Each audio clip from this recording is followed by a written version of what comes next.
ज्यांच्या आगमनाची आपण सर्वजण आतुरतेने वाट पाहत असतो अशा लाडक्या गणपती बाप्पांचे यावर्षी 7 सप्टेंबर या दिवशी जल्लोषात आगमन होत आहे। गणपती बाप्पांच्या आगमनानंतर आपल्याला वेध लागतात ते ज्येष्ठा गौरी आवाहनाचे। 10 सप्टेंबर या दिवशी ज्येष्ठा गौरी आवाहन होत असून पुढे गौरी पूजन आणि विसर्जन असा त्या व्रताचा विधी असतो। गणपती बाप्पांची आपण आतुरतेने वाट पाहत असतो तितक्याच आतुरतेने आपण ज्येष्ठा गौरीच्या गौरी आवाहनाची देखील वाट पाहत असतो। गौरीची स्थापना करून त्यांची मनोभावे पूजन करणे म्हणजेच गौरीच्या रूपात येणाऱ्या पार्वतीची आपण सगळे मोठ्या उत्साहाने आणि आनंदाने पूजा अर्चना करून नैवेद्य दाखवून रीतसर विसर्जन करतो। ही गौरी म्हणजेच गणपती बाप्पांची आई आहे। ती आपल्या बालगणेशाला घेऊन जाण्यासाठी गौरी पूजनाच्या दिवशी आपल्या घरी येते आणि तिसऱ्या दिवशी पुन्हा आपल्या घरी जाते। महाराष्ट्रात ज्येष्ठा गौरीचे 3 दिवस चालणारा उत्सव साजरा केला जातो। याला गौरी गणपती किंवा महालक्ष्मी पूजन असे म्हणतात। प्रत्येक कुटुंबात आपल्या रीतिरिवाजाप्रमाणे गौरी बसवल्या जातात। अखंड सौभाग्यासाठी तसेच सुख समृद्धी समाधान आणि कल्याणासाठी ज्येष्ठा गौरी आवाहन हा उत्सव साजरा केला जातो। 3 दिवस चालणाऱ्या या उत्सवात पहिल्या दिवशी गौरीचे आगमन, दुसऱ्या दिवशी पूजन आणि तिसऱ्या दिवशी विसर्जन केले जाते। नवविवाहितेसाठी हा सण खूप मोठा आणि खास असतो। या दिवशी तिला 5 औसे द्यावे आणि घ्यावे लागतात। ही माहेरवाशिनी असल्यामुळे आपण सर्वजण तिचे मोठ्या उत्साहात आणि आनंदात स्वागत करतो। त्यांना नवीन वस्त्र दागदागिने घालून सजवतो। त्यांच्यासाठी वेगवेगळ्या प्रकारची सजावटही करण्यात येते। फुलांचे आरास तर कोणी दिवे आणि थर्माकोलच्या मखरीची आरास तर काही ठिकाणी गणपतीसाठी केलेल्या मखरात गणपती बाप्पांजवळ बसवले जाते। काही ठिकाणी केवळ मुखवट्यांची पूजा होते तर काही ठिकाणी पूर्ण उभ्या गौरी पूजल्या जातात। पहिल्या दिवशी गौरीला भाजी आणि भाकरीचा नैवेद्य दाखवला जातो। तसेच तिच्या आवडीचे पदार्थ करून तिला नैवेद्य दाखवले जातात। तसेच ज्येष्ठा गौरीच्या पूजेनिमित्त आपण सगळे नाच गाण्यात रात्र जागवतो। पौराणिक कथेनुसार राक्षसांच्या अत्याचाराला कंटाळून आणि त्यांच्या सौभाग्याचे रक्षण करण्यासाठी पृथ्वीवरील महिलांनी देवी पार्वतीला आवाहन केले। त्यांच्या आव्हानाला प्रतिसाद देत माता पार्वतीने भाद्रपद शुद्ध अष्टमीला राक्षसांचा वध करून पृथ्वीवरील प्राणीमात्रांचे दुःख नाहीसे केले। त्यामुळे सर्व स्त्रिया अखंड सौभाग्य प्राप्तीसाठी भाद्रपद शुद्ध अष्टमीला ज्येष्ठा गौरीचे व्रत करतात। ज्येष्ठ नक्षत्र दरम्यान हा उत्सव येतो, त्यामुळे या व्रताला ज्येष्ठा गौरी पूजन म्हणतात। ज्येष्ठा गौरी पूजन हा महाराष्ट्रातील लोकप्रिय सणांपैकी एक महत्त्वाचा सण असून तो मोठ्या आनंदाने आणि भक्तिभावाने साजरा केला जातो। भाद्रपद महिन्यात शुद्ध अष्टमीला ज्येष्ठा आणि कनिष्ठा गौरी आवाहन केले जाते। हा उत्सव 3 दिवस चालतो। महालक्ष्मी ही समृद्धीची देवता असल्याने गौरीची पूजा करतात। एक भगवान विष्णू यांची पत्नी आणि दुसरी भगवान शंकर यांची पत्नी पार्वती, या दोघींनाही लक्ष्मी म्हणून आपण पूजत असतो। पण या दोघींमध्ये देवी पार्वती या ज्येष्ठ गौरी म्हणून ओळखल्या जातात। नवमीला गौरी पूजन होते। गौरीला 16 प्रकारच्या भाज्या पंचपक्वानांचा नैवेद्य केला जातो। दशमीला गौरी विसर्जन होते। घरात सर्वत्र आनंदाचे आणि उत्साहाचे वातावरण असते। तर यावर्षी 2024 मध्ये ज्येष्ठा गौरी आवाहन तिथी 10 सप्टेंबर 2024 वार मंगळवार या दिवशी होणार आहे।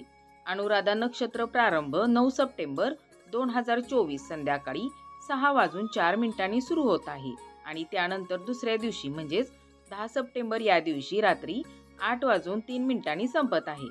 तर आपल्याला अनुराधा नक्षत्रामध्ये म्हणजेच 8:03 आत गौरी आवाहन करावयाचे आहे। शक्य असल्यास संध्याकाळी 7च्या आत आपल्याला गौरी आपल्या घरामध्ये आणायच्या आहेत, कारण शुभ मुहूर्त हा सूर्योदयापासून ते संध्याकाळी 6:27 पर्यंतचा आहे। त्यानंतर दुसऱ्या दिवशी म्हणजे 11 सप्टेंबर 2024 वार बुधवार गौरी पूजन आहे। तर यावर्षी ज्येष्ठा नक्षत्र रात्री 9:22 संपत आहे। याआधी गौरी पूजन झाले पाहिजे आणि त्यानंतर गौरी विसर्जन आहे 12 सप्टेंबर 2024 वार गुरुवार आणि हे मूळ नक्षत्रात केले जाते। तर या दिवशी मूळ नक्षत्र रात्री 9:53 संपत आहे। तर या वेळेच्या आधी आपल्याला गौरी विसर्जन करायचे आहे, कारण शास्त्रानुसार ते शुभ मानले जाते। अनुराधा नक्षत्रावर मुहूर्त साधत गौरीची प्रतिष्ठापना केल्यास अधिक मंगलदायक ठरते। भाद्रपद महिन्याच्या शुक्ल पक्षात अनुराधा नक्षत्रावर गौरीचे घरोघरी आगमन होते, ज्यांना आपल्या घरी गौरी आवाहन करायचे असते त्यांनी त्या दिवसभरात केव्हाही गौरीची प्रतिष्ठापना करू शकतात. गौरी पूजनाला काही ठिकाणी महालक्ष्मी पूजन तर काही ठिकाणी गौरी गणपती असेही म्हणतात. गौरीचे हे पूजन ज्येष्ठ नक्षत्रावर केले जाते म्हणून यांना ज्येष्ठा गौरी आवाहन असे म्हणतात. माहेरवाशीण म्हणून येणाऱ्या गौरीचे आवाहन वाजत गाजत दारात रांगोळी काढून लक्ष्मीची पावले काढून ताट आणि चमचा वाजवत गौरीला घरात आणले जाते. गणपतीच्या मूर्तीजवळ गौरीची स्थापना करावी. शक्यतो माहेरवासनीच्या हातूनच गौरीची स्थापना करावी. तिला साडी नेसवली जाते, तिला नटवले जाते आणि घरातील माहेरवासनीच्या हातूनच गौरी आवाहन करण्यात येते. त्यांना छान दागिने, फुलांचे हार, नव्या साड्या नेसवून गौरीला सजवले जाते. त्याचप्रमाणे गोडाधोडाचे जेवण करून नैवेद्य दाखवला जातो. यामध्ये 16 भाज्या आणि पंचपक्वानांचा बेत केला जातो. गौरी आवाहनाच्या दिवशी 16 अंक हा शुभ मानण्यात येतो आणि म्हणूनच या दिवशी 16 सवासनींना बोलवून त्यांची पूजा करण्यात येते आणि 16 शृंगाराच्या वस्तूंचे वाटप करण्यात येते आणि याशिवाय 16 प्रकारची फळं, मिठाई, पदार्थांचा नैवेद्य ज्येष्ठा गौरीसाठी दाखवण्यात येतो. दुसऱ्या दिवशी गौरीचे संपूर्ण पूजन करण्याचे विधी असतात आणि त्यानंतर गौरीचे विसर्जन असते. आता आपण प्रत्यक्ष गौरी घरामध्ये कशा आणायच्या तर ते बघूया. गौरी या घराच्या बाहेरून आणायच्या, म्हणजे ज्या ठिकाणी तुळस असेल तर त्या ठिकाणी आपण पाट मांडायचा आहे आणि पाटावरती एक ताट घ्यायचं आहे आणि ताटामध्ये आपल्याला डाळ तांदूळ ठेवायचे आणि त्यानंतर तिथं आपल्या गौरीचे मुकुट ठेवायचे आणि गौरीच्या मुकुटावरती आपल्याला ब्लाऊज पीस ठेवायचं आहे आणि मंगळसूत्र घालायचं आहे त्यांना आणि त्यानंतर आपल्याला या गौरायांचं आपल्याला पूजन करायचं आहे. हळद, कुंकू, अक्षदा आणि फुले वाहून घ्यायची. फुले वाहिल्यानंतर आगाडा आणि हराळी वाहून घ्यायची आणि त्यानंतर आपल्याला गौरीची आरती करायची आणि गौरीची आरती झाल्यानंतर मग आपल्याला गौराया आतमध्ये घ्यायच्या आहेत. आपापल्या परंपरेप्रमाणे घराच्या उंबरट्यातून गौराईला आत आणताना जिच्या हातामध्ये गौरी असेल तर त्या बाईचे पाय दुधाने आणि पाण्याने धुवायचे आणि नंतर कुंकवाचे स्वस्तिक काढायचे. गौरीला बाहेरून घरात आणताना घराच्या दरवाजापासून ते जिथे आपल्याला गौरी बसवायच्या त्या जागेपर्यंत आपल्याला कुंकू आणि लक्ष्मीच्या पायाचे ठसे उमटवायचे आणि लक्ष्मीच्या पावलाची रांगोळी काढायची आणि त्यानंतर गौरीला हातामध्ये घेऊन धान्याने भरलेले माप ओलांडून घरामध्ये आणायचे. गौरी घरामध्ये आणत असताना त्या शांतपणे घरात आणायच्या नाहीत. घंटा वाजवायची किंवा ताट चमच्याने वाजवत गौराईचे स्वागत हे वाजत गाजतच करायचं. गौरीची स्थापना करण्यापूर्वी घरातील सुख समृद्धीची जागा, स्वयंपाकघराची जागा आणि संपूर्ण घर गौरीला दाखवायचं. मगच त्यांची स्थापना आपल्याला करायची. गौरीची स्थापना करताना घरातील सर्वांना उदंड आयुष्य लाभू दे, घरात कायम सुख समृद्धी आणि ऐश्वर्य नांदू दे अशी गौरीला प्रार्थना करायची. महाराष्ट्रात अनेक ठिकाणी गौरी आणल्या जातात आणि गौरी आणण्याच्या पद्धती सुद्धा वेगवेगळ्या ठिकाणी वेगवेगळ्या असतात. त्यामध्ये काही ठिकाणी गौरीचे मुखवटे असतात तर काही ठिकाणी विहिरीवर किंवा नदीकाठी जाऊन 5, 7, 11 खडे आणण्याची पद्धत आहे, ज्याला खड्यांच्या गौरी असे सुद्धा म्हणले जाते.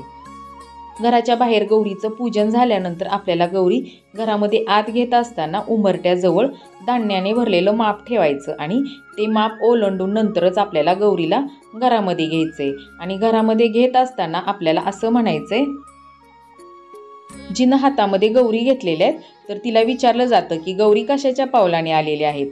मग ती हातामध्ये गौरी जिनं घेतलेल्या आहेत तर ती म्हणते की हळदी कुंकाच्या पावलाने आले आहेत. गौराई गौराई कुणाच्या पायी, हळदी कुंकाच्या पायी, गौराई गौराई कशाच्या पायी, धनसंपत्तीच्या पायी, गौराई गौराई कशाच्या पायी, मुलाबाळांच्या पायी, गौराई गौराई कशाच्या पायी, धनसमृद्धीच्या पायी असं ती गौराईजीनं घेतले तर ती असं म्हणत असते. आणि असं म्हणत म्हणत आपल्या देवघराजवळ आपण गौराईला आणायचं आणि आपल्या देवांना हळदी कुंकू व्हायचं, गौराईला सुद्धा हळदी कुंकू लावायचं आणि नंतर आपण सगळ्या घरामध्ये आपण ह्या गौरी फिरवायच्या आणि असंच म्हणत यायचं, गौराई गौराई कशाच्या पायी, हळदी कुंकाच्या पायी, गौराई गौराई कशाच्या पायी, गुराढोरांच्या पायी, गौराई गौराई कशाच्या पायी, सोन्या मोत्याच्या पायी असं म्हणायचं आणि सगळीकडं फिरवून आणल्यानंतर आपण ज्या ठिकाणी गौरी बसवल्यात तर त्या ठिकाणी ह्या गौरी आणायच्या. गौराई गौराई कुणाच्या पायी, मुलाबाळांच्या पायी, गौराई गौराई कुणाच्या पायी, धनसंपत्तीच्या पायी, गौराई गौराई कुणाच्या पायी, सोन्या रोप्याच्या पायी, गौराई गौराई कुणाच्या पायी, गुराढोरांच्या पायी, गौराई गौराई कुणाच्या पायी, मुलाबाळांच्या पायी, गौराई गौराई कुणाच्या पायी, सोन्या रोप्याच्या पायी. गौरीला सगळ्या घरामधून आपण फिरवून आणायचं, आपलं घर दाखवायचं आणि ज्या ठिकाणी आपण गौरी बसवणार आहोत तर त्या ठिकाणी या स्टँड आहे आणि त्या स्टँडला मी साड्या नेसवलेल्या आहेत आणि दागदागिने घातलेले आहेत. अशी मी साडी नेसून हे स्टँड तयार केलेले आहे. आणि हे जी मी गव्हाणी रास काढलेली आहे, गव्हाणी रास काढून त्याच्यामध्ये आपण हळकुंड सुपारी प्रत्येक कोपऱ्यावरती ठेवायचं आहे आणि त्यानंतरच ते स्टँड ठेवून त्या स्टँडला साडी नेसवायची. तर असं मी हे सगळी तयारी करून घेतलेली. आपण ह्या ज्या गौरायांचे मुखवटे पूजन करून घरामध्ये घेतलेले तर ते मुखवटे या स्टँडवरती आपल्याला ठेवायचे आणि त्यानंतर आपल्याला गौराईला सजवून घ्यायचे. मुखवटे बसवल्यानंतर सगळ्यात आधी आपल्याला गणपती बाप्पांची पूजा करायची.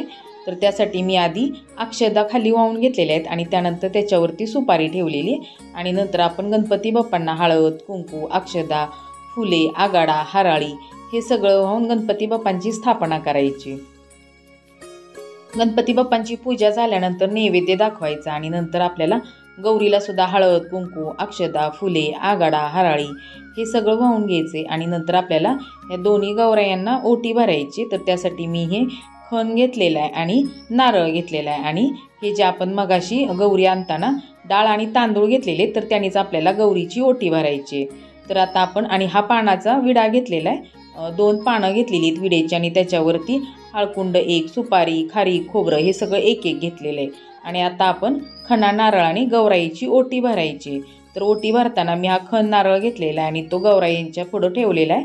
आणि आपण आता हे तांदूळ आणि जी डाळ आहे तर ती सुद्धा आपण ह्या गौराईंच्याच पोटामध्ये ठेवायची आणि ह्याचाच नैवेद्य आपल्याला गौरी विसर्जनाच्या दिवशी करायचा आहे. यानंतर आपल्याला दोन्ही गौरायांना हे कापसाचं गेज वस्त्र आहे तर ते घालून घ्यायचे. आता हे गेज वस्त्र आपल्याला 11 किंवा 21 अशा प्रकारे करायचे आणि ते घालायचे. आणि हे अशा आपल्या गौरी बसवून झालेल्या आहेत आणि गौरी बसवल्यानंतर आपल्याला आरती म्हणायची. तर आरती आधी आपल्याला गणपती बाप्पांची म्हणायची, नंतर गौरीची म्हणायची किंवा दुर्गे दुर्गडभारी अशी देवीची आरती म्हणायची.